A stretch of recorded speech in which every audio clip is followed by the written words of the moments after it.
Hey guys, you want to run better sessions for your youth soccer teams? Well, today we're going to cover session planning for U12 and under. So let's go. So I did a video about a year ago called Run Better Sessions, where I outlined how I typically go through a session in 7v7. Well, I've changed some things and I got a lot of questions on specific parts of that. So this is really going to be an updated version of running better sessions, but I wanted to make it more of a session planning video and talk about kind of the themes that I typically run and how overall I plan it out. So a couple of assumptions that I'm making. Number one, I'm assuming that you have a U12 or under team. With older teams, there are some other things to consider, specifically warming up activities to prevent injury. And then several of the things that I'm doing here are really basic building block stuff. And in an older team, this would get a lot more complex in terms of the individual aspects of the training. I'm also assuming that you train twice a week for an hour and a half at a time. So 3 hours per week. You're not in an academy where you are training 4 days a week. And you're also not necessarily in a situation where you're only training an hour a week, potentially. This is something that I think most clubs are doing twice a week, 1.5 hours per week. Also, assuming that you have about 12 players. Now, you can modify it based on your numbers, whether you have 10, whether you have 14, but each individual portion is going to be planned to have 12 players. Last thing, guys, a little disclaimer. If this is the first time your teams are going through some of these activities, you're not going to be able to go in sequence the way that I'm describing. My teams are very comfortable with all of these things. We've done them many times, and so I can go from one to the other very seamlessly. So for example, if your team has not done the battle boxes or the breakdown games or the rondos, you might have to do just 1 or 2 of those for a couple of sessions until they really get into it. But trying to go the way that I'm describing with having no experience in any of these can be challenging. 95% of the sessions that I run at this age group fall under 2 categories: build out or attacking third. This is the initial field setup, and this is going to make a lot more sense when we get into the individual components of the session, but it is a full field. So if you don't have a full field, what you'll do is you'll set up the half field on the right, go through the progressions there. Then when it's time, take those cones away and do the setup on the left. So the way that I start all my sessions now are with what we call battle boxes, and I have a separate video explaining these in detail, but I used to do just 2v2, 3v3 small-sided games to start the first 10-15 minutes, and I just wasn't happy with that. So to start our build-out session, we start with battle boxes. There are several types of battle boxes you can do, but especially for the build-out sessions, I do like to do the 2v1 standard to start getting the idea of how we support the ball carrier.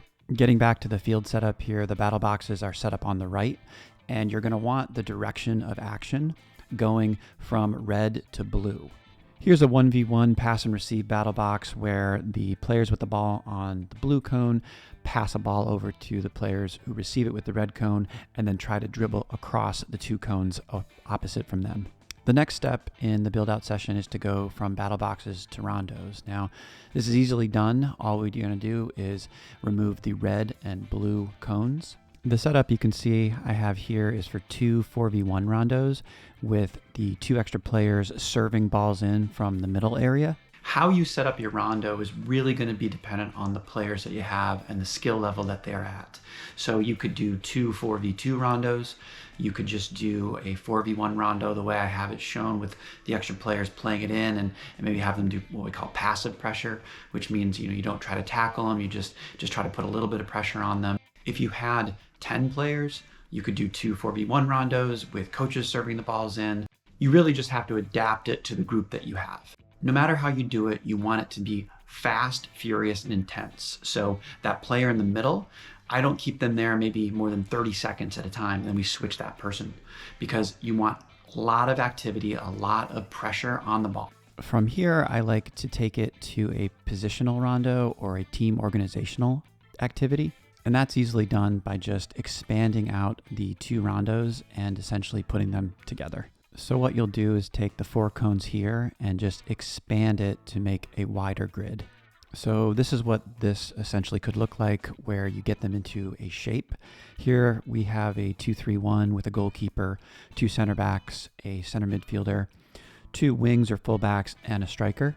If you were playing 9v9, you could certainly set them up in a 9v9 shape, whatever that you're playing with. We then play a positional rondo or just a positional possession game.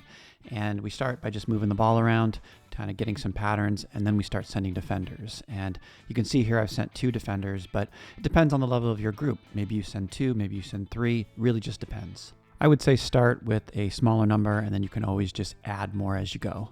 Moving on from the rondos, we go into our build-out breakdown games. And this is now where if you just had a half a field, you would take down whatever you were using, which was the right-sided setup, which was now rondos, and you would move to the build-out breakdown setup, which is now on the left. I have an entire video on build-out breakdown games, so I'm not going to get too into the weeds on those, but we're going to do them for about 15 or 20 minutes. And when you start introducing the build-out breakdown games, you might have to do it for longer.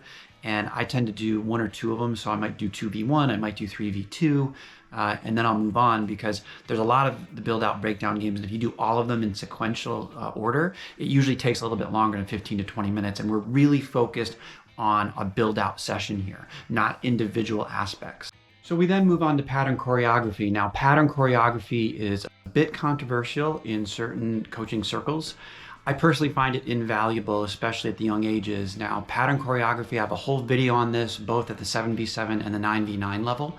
But what it is, in a nutshell, is basically unopposed pattern play within a framework. So here we're doing build out. So I have specific pattern number 1, pattern number 2, pattern number 3, pattern number 4. You can keep going with these, but you get your team in a mindset of what patterns might develop in the course of a game. From pattern choreography, this easily transitions into our positional game. So a build out positional game, typically a 7v3, 7v4, 7v5, again, depending on the skill of your team. It starts from the goalkeeper, who plays it out to the center back, and they build to 2 pug goals. Or what I also like to do is say, you don't have to score in the pug goals. You can just dribble across the line where the pug goals stand, as you would in a game. This builds your team structure on what you do in build out, how you move the ball up the field from the defensive third into the attacking third. And this is how you develop your team shape, cohesiveness, and how you move the ball. The last thing I like to do at the end of training is some shooting and finishing. And if I have 5 or 10 minutes at the end, that's typically what I like to do. First of all, the kids love scoring goals, but you do want to have some practice in striking the ball, in crossing, and in finishing so you can score goals. And I have one finishing video on the channel. I have some other videos planned that talk about some of the striking games that I do. They're pretty simple and straightforward, but they get the kids in front of goal scoring goals. So just a quick recap of the build out session. We start with battle boxes, transition to rondos, move over to our build out breakdown games, some quick pattern choreography into the positional game, and then we finish off with some striking and finishing.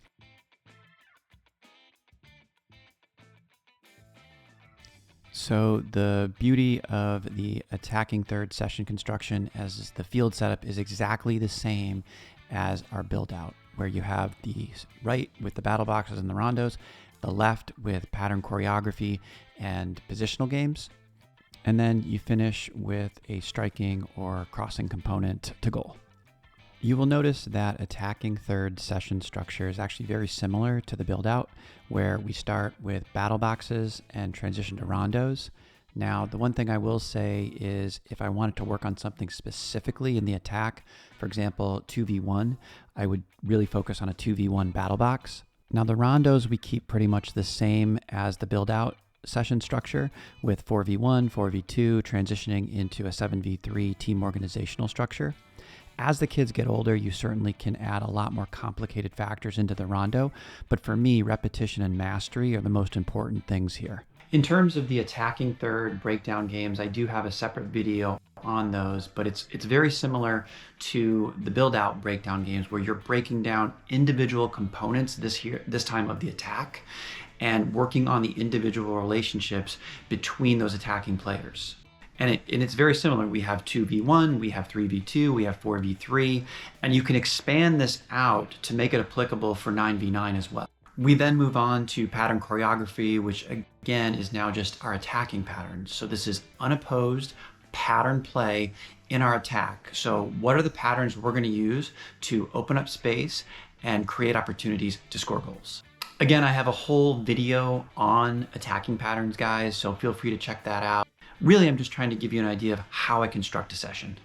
The attacking pattern choreography leads us directly into our attacking positional game. Here's an example of 6v3 plus the goalkeeper. You could certainly go 6v4 plus the goalkeeper, 6v5 plus the goalkeeper, again, depending on where your team is at. It's positional, so the ball starts with one of the two center backs here in the back. You've got your center mid and your wings out wide, striker up top. Now again, if you had 9v9, you would set this up as a 9v9 pattern and essentially go to goal. If the defenders win, they can come back on the pug goal, and typically I play for an allotted amount of time or to a certain number. And really, it's a positional game, so you're trying to focus on each individual position and where they're supposed to be in our attack, how they're supposed to support the attack, and then what runs are they making into goal on crosses to score. Our attacking session then ends the same way the build-out session did, with some striking and finishing. So just to put these two side by side and do a little recap, this is what I'm doing 90% of my sessions, where we start with battle boxes, we go into rondos, we then go to a breakdown game, whether that be build out or attack, then move that into pattern choreography, again, build out or attack. That gets transitioned into a positional game, again, build out or attack, and we finish with striking and finishing. So while this is what I do for the majority of my sessions, there are variations within each section. So you might do different battle boxes, you might do some variation on rondos, maybe you'll be working on a particular pattern choreography or a specific type of breakdown game, but in general, this is how I construct my sessions. So within the structure of your sessions and working with your team, you're going to have to mix in three other things. The first is corners and set pieces. And I try to do this once every 2 to 3 weeks for 20 minutes or so. I think at the younger ages that corners are really less of a thing you should be focusing on.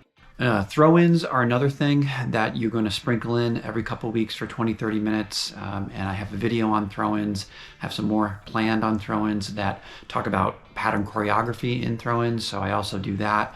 And then lastly, I like to run a pure defending session every 6 to 8 weeks. So this is a dedicated session purely on defending. So we do some battle boxes, but then we get into some 2v2 defending, 3v3 defending, defending as a unit. And I think that that's really important, especially at the youth level. And I have a video planned on that as well. So a couple things that you guys might be wondering why I don't have included in my typical session construction. The first is dedicated technical work, and I've spoken on this many times. I don't line up cones and have kids, do skills through the cones in isolated technical drills.